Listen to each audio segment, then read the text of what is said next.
अगला सवाल है विटामिन ई का। तो विटामिन ई क्या है? टोकोफेरोल। आप में अगर विटामिन ई की कमी हो जाएगा ना तो गांव समाज या फिर आपका आस पड़ोस जो है टोकना शुरू कर देगा। तो याद रखना विटामिन ई मतलब क्या हुआ? टोकोफेरोल। ठीक है, विटामिन ई अब होता क्या आप समझो। देखिए एग और स्पर्म आप समझते होंगे। पुरुषों में क्या होता है? वृषण, और महिलाओं में अंडाशय। वृषण से क्या निकलता है? शुक्राणु, और अंडाशय से क्या निकलता है? अंडाणु। ये जो शुक्राणु और हाँ एक चीज और, ये दोनों जब आपस में मिलता है तो क्या बनता है? युग्मनज बनता है। क्या बनता है? युग्मनज, इसे जाइगोट कहते हैं। ठीक है, तो पुरुषों में शुक्राणु बनाने के लिए और महिलाओं में अंडाणु बनाने के लिए विटामिन ई की आवश्यकता होती है। अगर ये नहीं रहा तो ये बनेगा ही नहीं दोनों। ये शुक्राणु और अंडाणु के बनने के लिए विटामिन ई की आवश्यकता होती है। अब आप ये बता देना कि इनकी कमी से कौन सा रोग होगा? तो पुरुषों में नपुंसकता रोग हो जाएगा और महिलाओं में बांझपन रोग हो जाएगा। क्योंकि पुरुषों में क्या नहीं बनेगा? फिर स्पर्म नहीं बनेगा, और महिलाओं में एग नहीं बनेगा। तो पुरुष जो है ना क्या हो जाएगा? नपुंसक हो जाएगा, और महिलाएं बांझपन का शिकार हो जाएगी। ठीक है, इसे एक और नाम से जाना जाता है ब्यूटी विटामिन।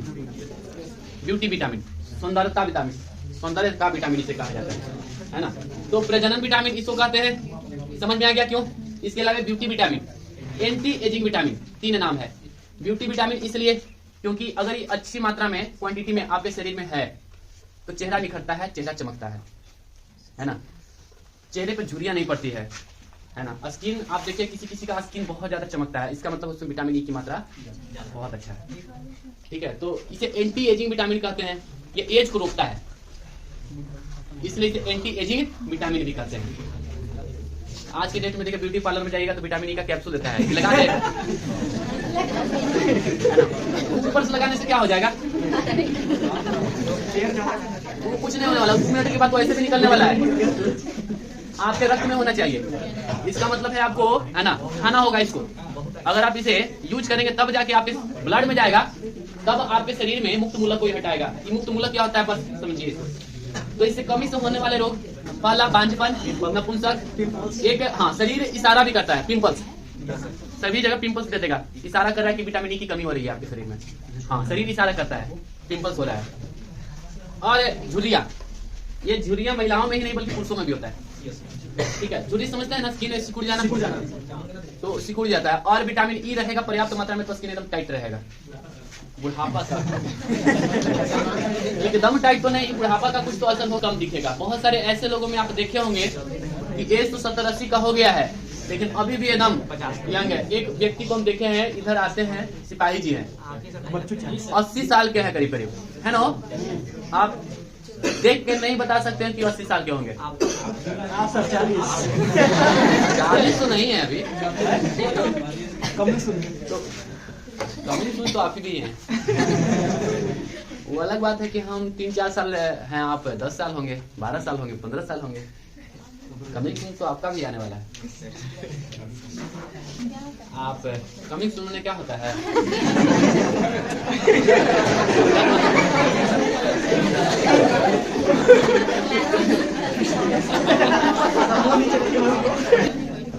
अब थोड़ा सा देख लीजिए, प्रतिऑक्सीकारक, एंटीऑक्सीडेंट। ठीक है, एंटीऑक्सीडेंट क्या होता है? ऐसे पदार्थ जो शरीर में ऑक्सीकरण प्रक्रिया को रोक देता है। जो भी हम खाना खाते हैं ऑक्सीकरण प्रक्रिया होता है, जिसके कारण से क्या होता है? झुर्रियां वगैरह आती है ना। तो एंटीऑक्सीडेंट का मतलब होता है प्रतिऑक्सीकारक। मतलब केमिस्ट्री में तो पढ़े होंगे ऑक्सीकरण अवकरण। तो ऐसे पदार्थ जो शरीर में ऑक्सीकरण प्रक्रिया को रोक देता है ना। विटामिन ई सर्वश्रेष्ठ एंटीऑक्सीडेंट है, मतलब प्रतिऑक्सीकारक है। मतलब ये करता क्या है? ये ऑक्सीकरण की प्रक्रिया को रोकने का काम करता है। अब आपसे पूछेगा कि कौन कौन विटामिन एंटीऑक्सीडेंट है, तो 3 विटामिन, एक सी भी है, एक ई भी है और एक ए भी है। अब आपसे पूछेगा कि सर्वश्रेष्ठ एंटीऑक्सीडेंट कौन है, तो विटामिन ई जो है सर्वश्रेष्ठ है, उसके बाद विटामिन सी है, उसके बाद विटामिन ए है। तीनों एंटीऑक्सीडेंट है। यह बुढ़ापा को जल्द आने नहीं देता है। करता क्या है कि शरीर में मुक्त मूलक, जो भी आप खाना खाते हैं वो मुक्त मूलकों को क्या करता है? कम करते रहता है।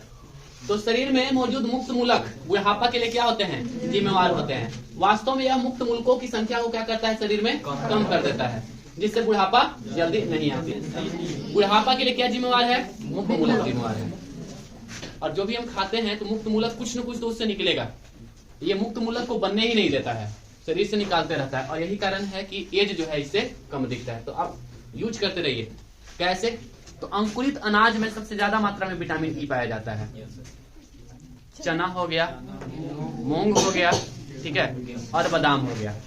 छोटा वाला बादाम भी और बड़ा वाला बादाम भी। इसको अंकुरित करके खाइए, आपको सब चीज मिल जाएगा, प्रोटीन भी मिल जाएगा।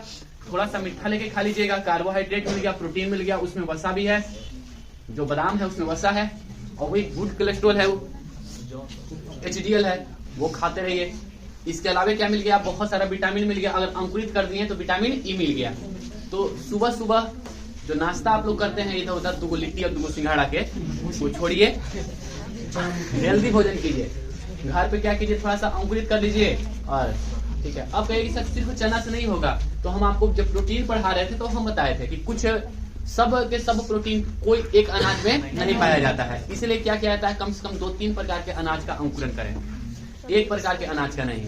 जैसे आप लोग में बहुत ऐसे लोग होंगे जो दौड़ते होंगे, और दौड़ते होंगे तो चना खाते होंगे, तो चना खाइए, थोड़ा सा उसमें चना भी खाइए, तो 3-4 वैरायटी का चना खाइए उसमें। हाँ, जो भी हो 3-4 प्रकार का चना खा लीजिए उसके साथ, और मूंग भी डालिए, मूंग डालना मत भूलिएगा। हाँ, जो बड़ा बड़ा जो मूंग नहीं होता, सोया भी नहीं डालना, वो फालतू चीज होता है। हाँ, बादाम डालिए, बड़ा वाला बादाम जरूर डालिएगा। 100 ग्राम ले लेगा, 1 महीना चल जाएगा। 2-4 को तो डालना होता है, तो 2-4 को डाल के अपना भी खाइए, और घर में छोटा बच्चा है उसको तो जरूरी दीजिए। कुछ लोग का ये भ्रम है कि ये त्वचा को क्या बनाता है, सुंदर बनाने में अहम भूमिका निभाता है, इस चीज में पाया जाता है। देखिए जितना भी फल है उस सब में विटामिन ई जो है बहुत अच्छा क्वांटिटी में पाया जाता है। तो फल खाइए, हरे पत्तेदार सब्जियां खाइए। तो हरे पत्तेदार सब्जी तो रोज खाते हैं सर, तो रोज खाते होंगे तो उबाल के ना खाते होंगे।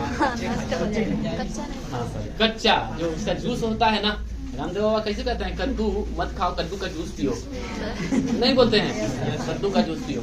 जिसको डायबिटीज है उन सबको बोले कद्दू का जूस पीने के लिए, करेला का जूस पीजिए। तो वाकई में इस सब में विटामिन बहुत ज्यादा मात्रा में होता है, लेकिन हम लोग क्या करते हैं, हम लोग उसको गर्म करके खाते हैं और उम्मीद करते हैं कि वहां से हमको विटामिन मिल जाए। तो क्या मिलेगा वहां से विटामिन, तो वहां से विटामिन नहीं मिलने वाला। विटामिन सी तो कतई नहीं मिलेगा। अब विटामिन ई, विटामिन बी जो है आप जैसे ही गर्म करेंगे उड़ जाएगा, तो नष्ट हो जाएगा। ठीक है, तो विटामिन बी और विटामिन सी तो एकदम नहीं मिलने वाला है। ठीक है, अब आगे देख लेते हैं। तो स्रोत समझ में आ गया, स्रोत क्या है, गेहूं, अंकुर। कोई भी अनाज अगर आप अंकुर कर देते हैं तो उसमें विटामिन ई की मात्रा बढ़ जाती है। तेल हो गया, मछली का तेल, चना, मटर, हरे पत्तेदार सब्जियां, ताजे फल, ब्लैक टी, ग्रीन टी और मांस। ब्लैक टी ध्यान रखिएगा, अगर दूध में ब्लैक टी डालेंगे है ना, तो दूध में का जो एंटी एजिंग है जो होता है ना, उसको क्या कर देता है, नष्ट कर देता है। क्योंकि दूध के साथ ही क्या कर जाता है, ऑक्सीडाइड हो जाता है। अब ऑक्सीडाइड ही हो गया तो दूध में चाय मिलाने के बाद या दूध के अंदर का विटामिन ए से क्या हो जाता है, ऑक्सीडाइड हो जाता है, जो एंटी एजिंग विटामिन को क्या कर देता है, नष्ट कर देता है। तो चाय आप पी रहे हैं तो कौन सा चाय पीजिए, ब्लैक टी पीजिए। जनरली पीना तो नहीं चाहिए, लेकिन लिख रहा है तो क्या करें, हमको भी लिखना पड़ता है। चाय बेसिकली नहीं पीना चाहिए। आपको पीने का शौक है तो आप कॉफी पी लीजिए। नींबू वाला चाय।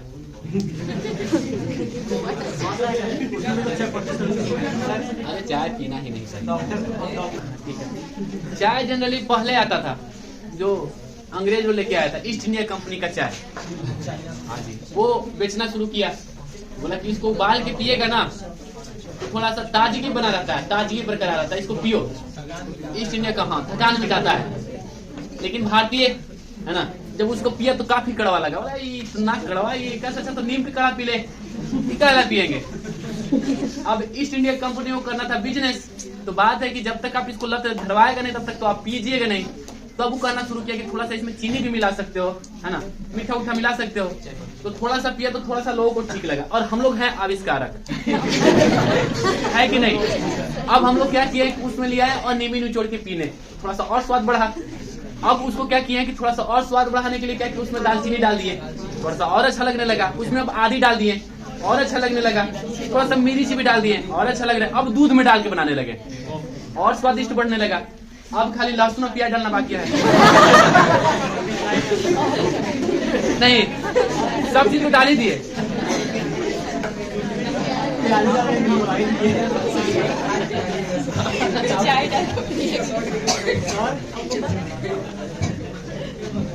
विटामिन के लगी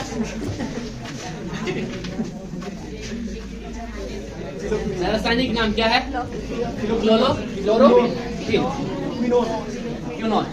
अच्छा, विटामिन के ना रासायनिक नाम पहले देख लीजिए, किलोक्विनोन। तो रासायनिक नाम कम से कम याद कर लीजिएगा सबका, है ना। तो किलोक्विनोन सामान्यतः शरीर इसका निर्माण खुद कर लेता है और इसलिए इसकी कमी का कोई रोग नहीं होता है। क्यों नहीं होता है, हमारा शरीर खुद बना लेता है, ठीक है।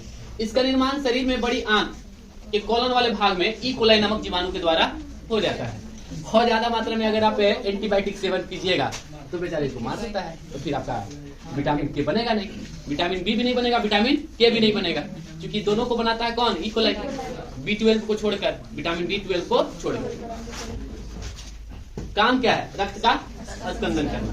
अब देखो, अब रक्त के स्कंदन के लिए बहुत सारे कारक जिम्मेवार होते हैं, इसमें एक है विटामिन। अगर आपसे पूछेगा रक्त के स्कंदन मतलब रक्त का थक्का बनाने में कौन जिम्मेवार होता है, तो विटामिन अगर पूछेगा तो के, प्रोटीन पूछेगा तो प्रोटीन, रक्त कणिका कहेगा प्लेटलेट्स, और तत्व कहेगा कैल्शियम Ca++। ये सबसे ज्यादा मात्रा में पूछने वाला टॉपिक है, आपसे पूछ देगा। अब ये मत कहना कि सर फाइब्रोनोजिन भी था, प्लेटलेट्स भी था, कैल्शियम भी था, के भी है, क्या ठीक करे। तो देख लेना क्या पूछा, विटामिन पूछा होगा तो के होगा, प्रोटीन पूछेगा तो फाइब्रोनोजिन होगा, रक्त कणिका कहेगा तो प्लेटलेट्स, और तत्व कहेगा तो। इसका भी संश्लेषण किसके द्वारा किया जाता है, यकृत। अब स्रोत देख लीजिए, हरी पत्तेदार सब्जियां करीब करीब सब लोग खाते हैं, तो आपको मिल ही जाएगा, टमाटर, पनीर, है ना। अगला देखते हैं, हरा पत्तेदार सब्जियां इनका स्रोत है। इसकी कमी से हीमोफीलिया नामक रोग होता है, यह एक अनुवांशिक रोग है। ध्यान रखिएगा, अभी हम बताएं कि विटामिन के की कमी से कोई रोग होता नहीं है जनरली, क्योंकि यह हमारे शरीर में बन जाता है। अगर कमी होगा तब खून का थक्का नहीं जमेगा, और ये एक प्रकार का क्या है, रोग है, इसका नाम है हीमोफीलिया। हमारे यहाँ का रोग तो है नहीं, महारानी विक्टोरिया को हुआ था, इसीलिए कहा जाता है कि एक ऐसा रोग है, शाही रोग है। रोग कोई भी शाही नहीं होता है कि नहीं, कि शाही लोगों को ही होगा, रोग तो रोग होता है, ठीक है। लेकिन इसको क्या कहा दिया गया, नाम दे दिया रॉयल, जैसे रॉयल फैमिली नहीं होता है, रॉयल फैमिली को होता है ये, इसलिए इसे कहा गया है जेनेटिक है, वाहक वही है। इसी कमी से थक्का का, रक्त का थक्का नहीं बनता है। विटामिन पी देख लो, ये इंपॉर्टेंट नहीं है, अभी तक कोई पूछा नहीं है। निकोटिनेमाइड, रासायनिक नाम है निकोटिनेमाइड। यह विटामिन सी के साथ श्वसन तंत्र में भाग लेती है, यह हड्डियों तथा दांतों की वृद्धि में सहायक होती है, साथ ही शरीर से विषैले पदार्थ से बचाता है। इसकी कमी से प्रतिरोध क्षमता कम हो जाती है। फल स्रोत क्या हो गया। अब अगला है इसमें जल। हमारे शरीर का कितना प्रतिशत, 70% जल है। शरीर में संपूर्ण रासायनिक अभिक्रियाएं किसके माध्यम से होता है, पानी के माध्यम से ही होता है, इसलिए औसतन कितना पानी पीना चाहिए, 4 से 5 लीटर। अब ध्यान रखिएगा, आपके शरीर में अगर पानी की कमी हो जाती है तो इसे हम लोग क्या कहते हैं, डिहाइड्रेशन।